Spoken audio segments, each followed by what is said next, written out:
Welcome to Sportsource's Game of the Week coverage. I'm your host, Liam Dreesen. Our Game of the Week features 2-0 Morgan County taking on 1-1 Oconee County. Kickoff will take place at 7:30 tonight in Warrior Stadium.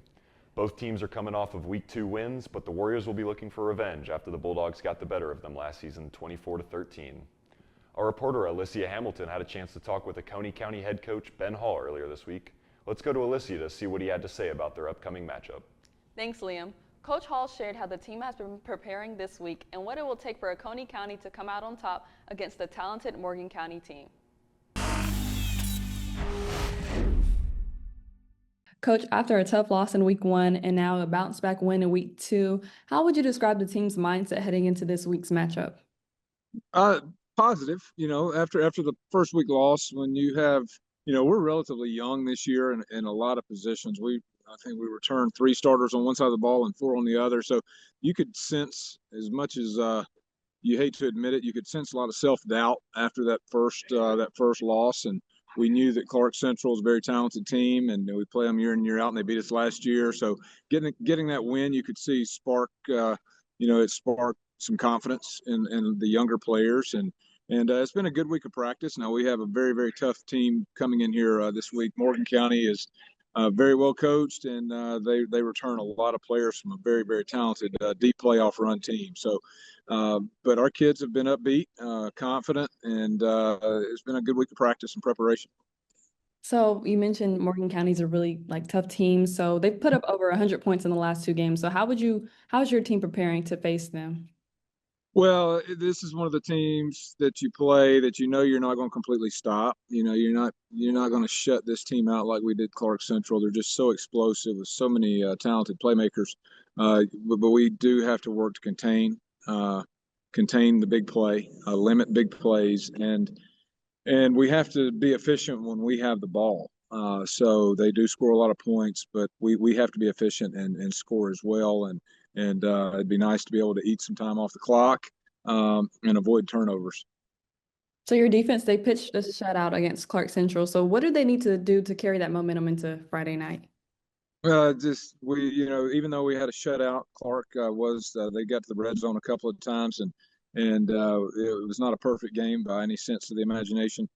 So we have to continue to improve. The thing about high school football is, your first couple of weeks, you identify, areas of your own weakness, and you work to improve that, whether it be personnel changes or just naturally getting more reps and experience.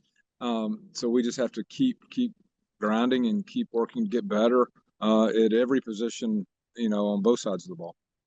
So what would a win over a ranked team like Morgan County mean for your program at this point in the season? Any win is a good thing. You want to go in, you start the season and you obviously want to win every game. Now that very rarely happens for most teams, and Morgan is very talented. So you would like to think that, the confidence would increase further. Our kids they realize that Morgan is very talented, but at the same time, they know that we've yet to play our best game, and it's going to take our best effort yet to stay with this team. Thanks, Coach. Yes, ma'am.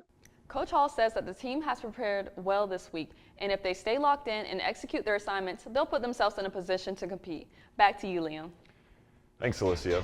When Sportsource returns, we will shift our focus to the visiting team, Morgan County.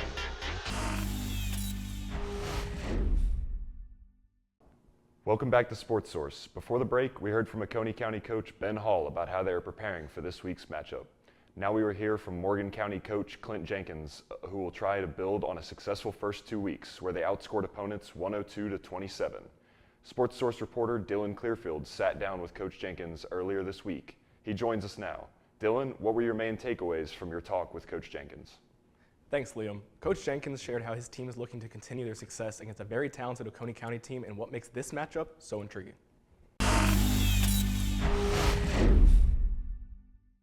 So, Coach, going into this matchup against Oconee County, what is the key to unleashing this explosive offense once again, similar to the past 2 weeks?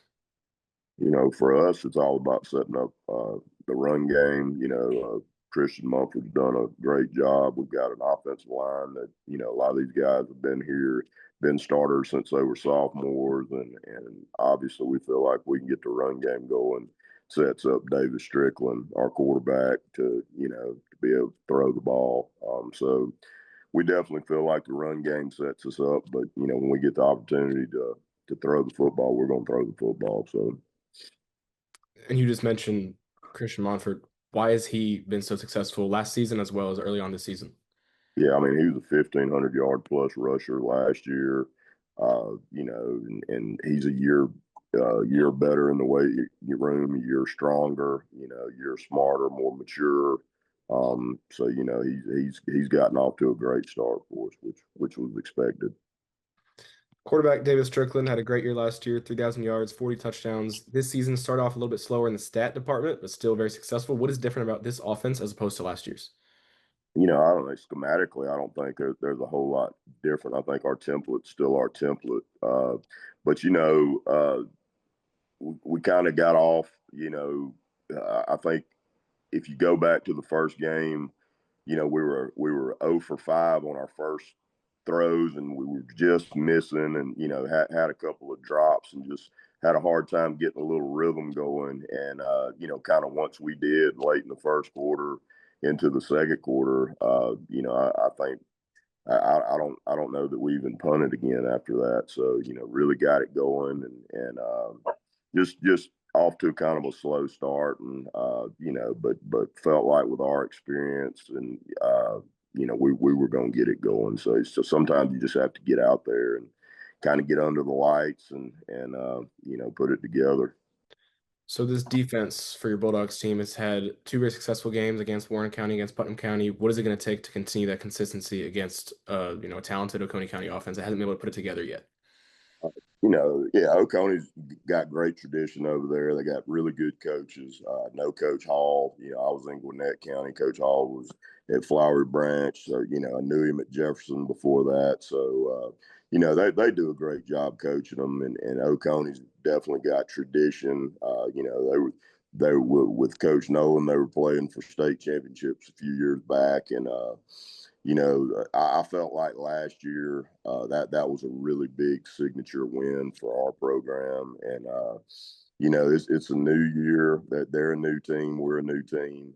I feel like it's going to be a really good football game over there.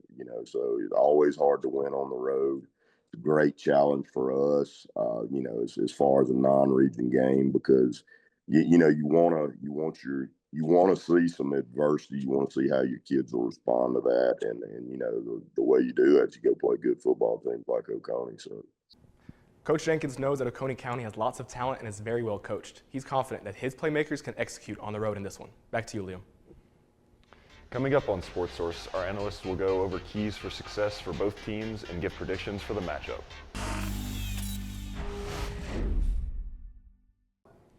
Welcome back to Sportsource. Alicia, what does Oconee County need to do to find success in this game?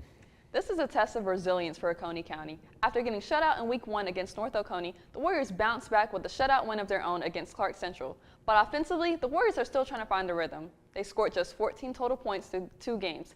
The passing game is averaging only 51 yards per contest, and sustaining drives has been a challenge. 14 total points in 2 games is certainly not ideal. Who are the Warriors going to need to step up in order to get their offense rolling, Alicia?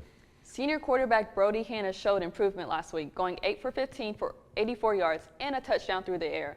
He also added 32 yards on the ground and handled punting duties for the team. Still, he'll need to take another step forward tonight against a physical and athletic Morgan County defense. The Warriors will definitely be looking for another step forward from Hanna. Are there any other players on the offense who could help out tonight? The other key playmaker is junior running back Josh Wolfel. He led the team in both rushing and receiving last week. 82 yards on the ground, 40 through the air, and a touchdown. His 122 all-purpose yards were crucial in securing this win, and his ability to do a little bit of everything gives the Oconee offense some much-needed versatility. Hanna and Wolfel will look to get the Oconee County offense on track. Meanwhile, the Warriors have been able to rely on the other side of the ball for success. How has the Warriors' defense been playing so far, Alicia? Defensively, Oconee County has been structured and consistent. Their shutout win over Clark Central last week was the result of a collective effort, led by senior linebacker Connor Jackson, who tallied 9 total tackles and Darius Darden, who also added 8 tackles and 2 tackles for loss. In the secondary, Micah Allen, Sincere Sanier, and Wyatt Elsner, who recorded an interception, will also be important in this week in both pass coverage and run defense. Thanks, Alicia. Now let's hear more about the visiting team from Dillon. Morgan County's had a dream start to the season. They've scored 102 points in just 2 games and not shown any signs of slowing down from last year when their offense was the best in program history, scoring 501 points. In fact, the first and third most prolific offenses in school history have come in the past 2 years under fifth-year head coach Clint Jenkins. The Morgan County offense is certainly rolling so far this season. Who have been the key contributors to this explosive offense? For the Bulldogs, it's quarterback Davis Strickland. The senior quarterback put up an impressive year last year in his junior season, throwing for over 3,000 yards and 40 touchdowns. He hasn't been in the stat sheet as much this season, but he has not needed to be. That's because running back Christian Monfort, who's committed to the University of West Georgia, has had an otherworldly first 2 games. In Morgan County's blowout wins against Warren County and Putnam County, Monfort rushed for nearly 300 yards and 7 touchdowns. He's averaging over 9 yards per carry and is on pace for another year very similar to 2024, where he had over 1,500 yards on the ground. This is nothing new for Monfort, who was named All-Region First Team and First Team All-State last year and to a preseason All-State for this season. Expect the Bulldogs to lean heavily on Monfort once again as they face a talented but inconsistent Oconee County defense. Morgan County's offense has certainly looked great so far this season, but how does its defense match up against Oconee County? On the defensive side for Morgan County, they've had a very successful first 2 weeks. Allowing only 27 points through 2 games has to have that unit feeling very confident. Brody Jenkins, the son of Coach Clint Jenkins, is one of the better linebackers and long snappers in the state. He had 81 tackles last season and is one of the senior leaders of this team. He's committed to Army and plans to play long snapper in college, but for now he's making plays at linebacker. Next to him in the front 7 is linebacker Jordan Gordon, also is enjoying a strong start to the year, racking up 10 tackles and 1 tackle for loss against Putnam County in week 2. Coach Jenkins named him the Defensive Player of the Week for that victory. Now that we have talked about the offense and defense for both teams, let me hear some predictions for the game. So, the key for Oconee County is clear. Let the defense set the tone early and hope that the offense can build on last week's progress. If the Warriors can control the clock, limit mistakes, and find the end zone more than once, they'll have a chance to hang around. My final score prediction is Morgan County 24, Oconee County 10. For me, the big question here for Morgan County is, can they turn in yet another blowout win where they have to fight in a late game situation, something we have not seen them do this year? My prediction, somewhere in between. Morgan County may not put up 40 points like they have the past 2 weeks, but I also don't think Oconee County's offense is quite ready to be explosive this week. I have Morgan County winning 31-13 on the road. Thanks, Dylan and Alicia, for the great insight into this exciting matchup. That is going to wrap up our show. Join us here every week for insight and analysis on Athens area games. We will preview the game of the week as well as cover exciting matchups in the area. I'm Liam Dreesen, and from our whole team here at Sportsource, thanks for joining. We hope to see you again next week for our Game of the Week coverage.